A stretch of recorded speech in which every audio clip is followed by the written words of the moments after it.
Hey, welcome to Home Bar, and today is not going to be a class, it's going to be more of a tutorial and a guide of postnatal and prenatal modifications. So you can watch a Home Bar video, do a full bar class, and when we go into an ab series or something where you're not able to do it as a pregnant or maybe postnatal woman, you have this guide, this toolbox of these exercises you can go to. So first thing I just want to say that you can do a lot of things in bar still. At the bar, the main thing is going to be the abs that we have to modify. We don't want to put too much abdominal pressure on our abdominal wall. So if we do crunches or sit-ups, it's going to be a lot of pressure. It's probably going to create some doming from that ab work, and that can possibly lead to diastasis recti. So we just want to avoid that. So we will go through some ab modifications. It's not great after your second trimester to be on your back longer than 5 minutes. Just to not put any danger to you or your baby with any risk of oxygen not getting to the baby. So if it's longer than 5 minutes, we want some modifications for that if we're in bridge or something like that. Also, you can do the arm series. Just know that you are also working your abs when you're doing an arm series with weights. So maybe just go to a lighter arm hand weight option for you. Arm hand weight option? Lighter weights, that's what I meant. And for today, we're going to need a ball. I'm not pregnant, but I wanted to pretend to be for a moment. So just have a ball so you have that to join me for feeling the modification for one of the abs. And let's get to it.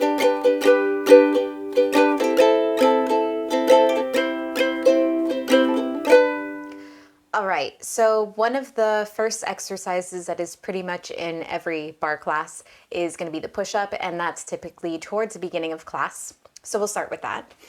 So we're going to modify it because in the full plank, high plank push-up, it's just too much pressure on the abdominal wall, and plus it's really hard.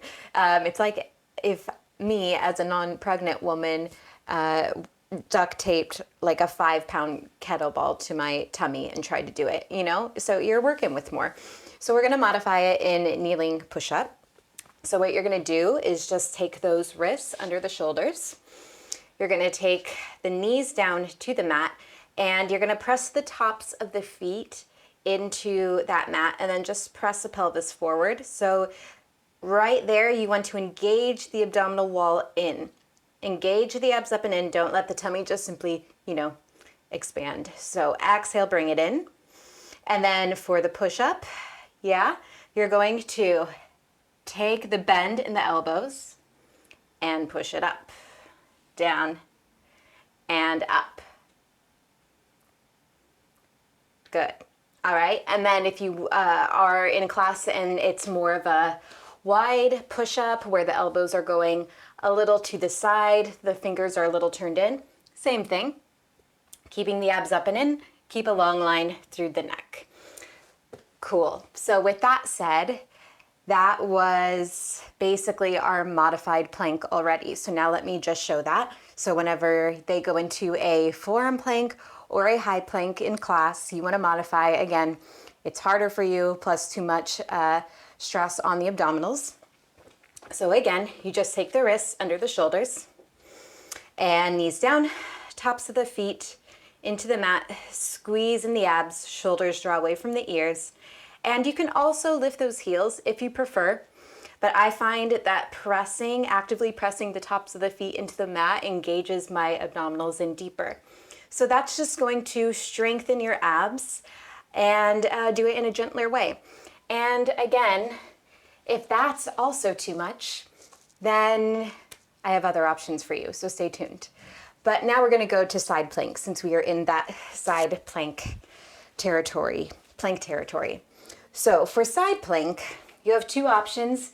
you can come down to your forearms. So if they're doing side plank, that's full side plank with forearm. You're going to do almost the same thing, elbows under the shoulders, and you're going to have your knees stacked, your feet are behind you, and you're just going to lift up here. Yeah, so you want to really focus on strengthening the side body here and just squeeze the abs up and in. Long line through the neck. The other option is you can also take it up to your palm. So the hand is underneath the shoulder. So those are your two options there. And that's your side plank option. So if they go to side plank, you know you can just go to this one with the knees down and you're going to be good. So now we get to the abs, because usually in bar class, if you're in a full hour bar class, there's maybe 10 minutes of abs, and they'll just say, if you're pregnant, don't do this. And then if you haven't had time to talk to the teacher ahead of time about what you can do, you're kind of just left stranded, and do some stretching maybe.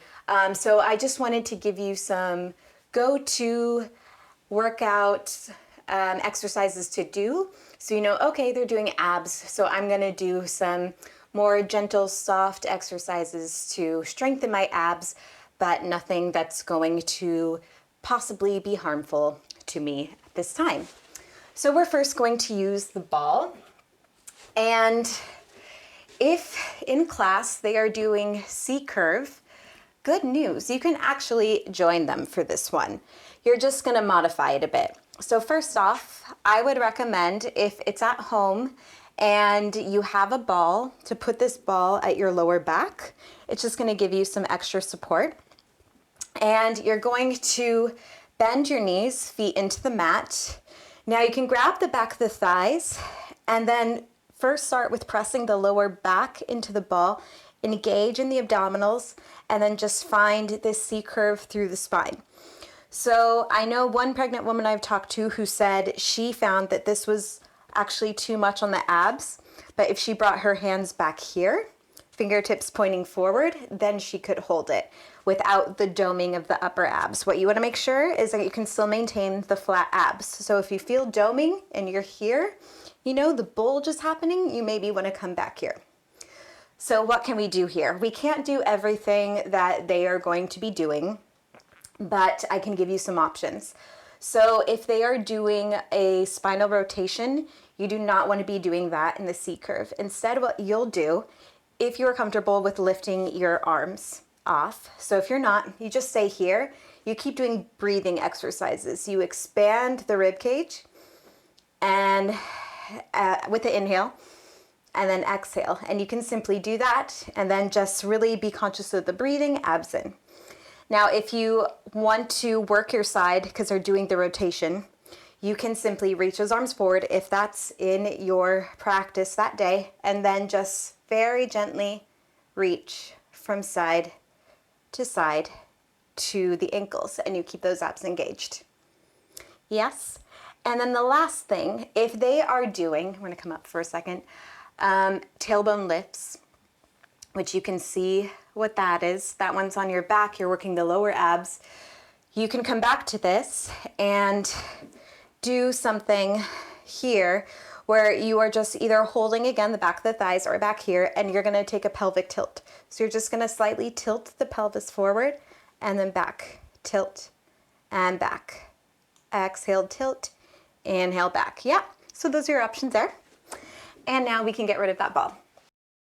So anything that is crunches, sit-ups, anything where you're curling, working those upper abs, we want to avoid that to either prevent diastasis recti, or if you are postnatal and you have it, to not aggravate it deeper and to work on bringing the abs back together. You don't want to make it worse. So no upper ab crunches for you. Here's some things to do instead. First, you're going to go into tabletop position, wrists under the shoulders, knees under the hips. And you all should know this one, it's a cat-cow. So first, you take the cow. So you're gonna take the inhale, you just drop the belly, shoulders draw away from the ears. And then exhale, pelvic tilt.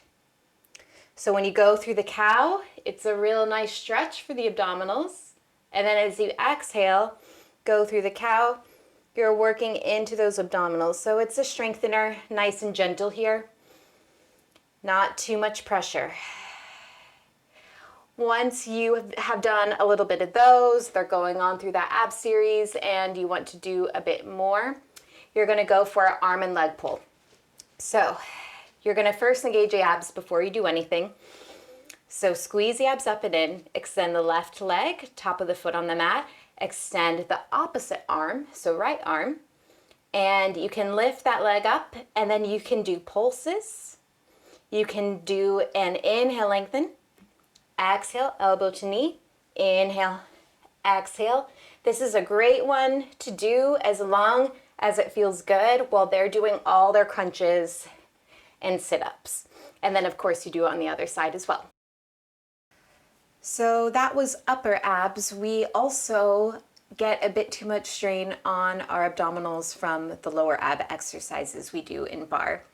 So the leg lower and lifts that we do in that position where we're lying down on the mat, that's another one that's just going to be too much of a load for your abdominals.